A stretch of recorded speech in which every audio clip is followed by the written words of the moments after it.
Nous avons l'honneur de vous présenter Madame Walladuno et Poular. Harry Seni Ben Tauda et Gadental Iuri, Kale de Janani. Et de Margo Sonna Tabara Ba pour l'Université de Nouakchott et Yota. Donc, quand Ardi délégation Manila de Iouroumé, Mauritanie, Bangé Cameroun, de Marie Mohamed Arabo, comme Ardi Dental et Ydir de Iouroumé Cameroun, Bangé Mali Babako, Moussa So Ardi Dental Adlam Iouroumé Bamako. Délégation Côte d'Ivoire, Mohamed Lamarana Diallo, Benamo Lamarana Pullo. Délégation Burkina Faso, Moussa Sidibé. Délégation Poète, Abdrahman Sidibé. Délégation Sénégal, Hinohem Yilbedido. Boubacar Diallo de l'Université Seyrata Diop et Abdoulaye Diallo Jamaro Dianis, Heslo, équipe Natural Inde et le Bamako Dakar. Dianis. Délégation Espagne, Modi Moukta.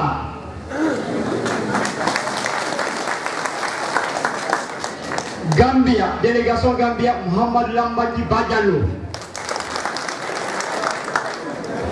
Délégation Libéria, Mamadou Abdoulaye Diouma Pandiara.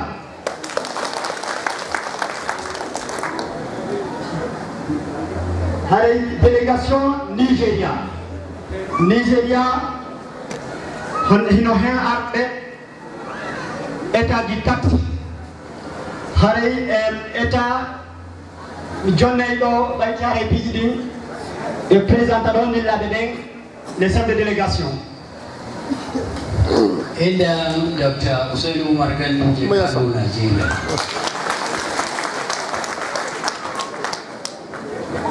Présent Hédi de Deng. Imeondi secretary woman leader Haja Asha, Imeondi Adel Zubair Kuma, Imeondi Yusha Hamdu Yarugo, Abel Imeondi. Jonni holongon petwa ko kanko andi arbe be hibe duudi be yoni do be nogay o présentana en hore ben tum.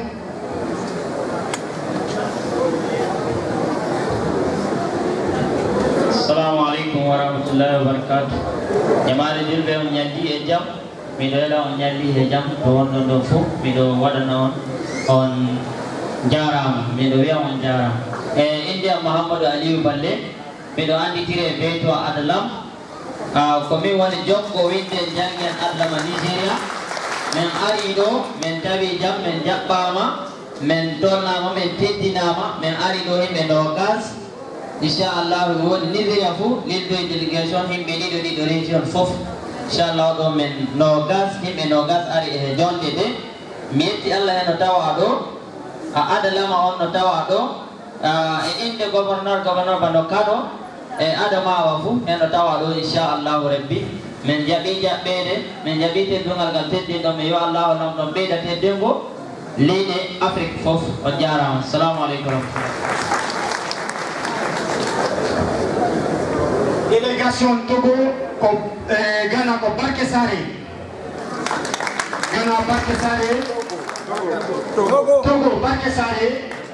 Ghana Ibrahim Ba Ghana. Harry, délégation Niger, ko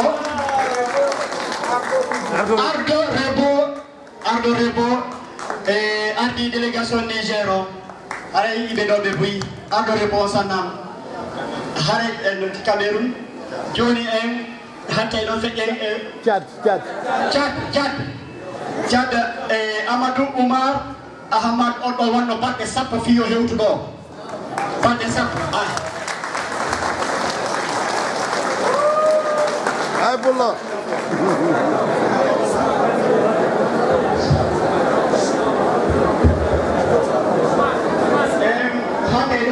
Sayon Ewata, Jogradimok, Popo, Kete, Alajem, Nam.